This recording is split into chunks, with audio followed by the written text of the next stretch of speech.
Hello everyone, and welcome to the lecture, How to Approach This Course.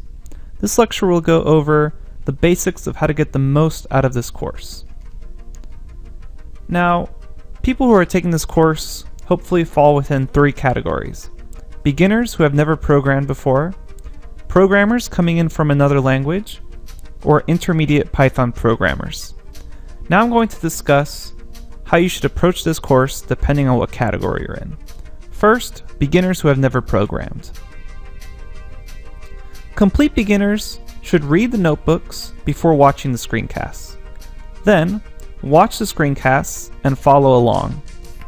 Then, you should take the quiz or test or corresponding homework assignments to check for your understanding. Afterwards, make sure to review the written notebook to make sure you fully understood the lecture's material. Now, if you're a programmer coming in from another language, you should read the lecture notebooks and follow along. Then, if something isn't clear, go ahead and watch the screencast. Afterwards, you should take the quiz, test, or corresponding homework assignment and make sure you can check your understanding, either through the screencast or through the notebook.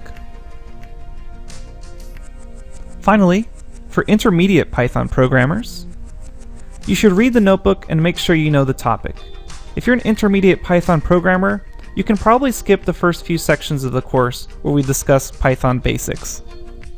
Once you're at the advanced topics, I would recommend you read the notebooks and watch the screencasts to get the most out of this course, and do the corresponding either test, quiz, or homework assignment for that section of the course.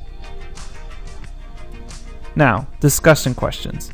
If after watching the screencast or checking the notebook something doesn't make sense, feel free to start a discussion in the forums. Remember to check if there is an FAQ, frequently asked questions lecture, corresponding with the lecture. As this course gets populated with more students, more FAQ lectures will begin to pop up throughout the course. Also, remember to use the search feature in the discussion section for faster results. Alright, that's it for this section of the course. Up next, we'll learn how to install Python on our computers and go over the basic course environment. Thank you, and I will see you at the next lecture.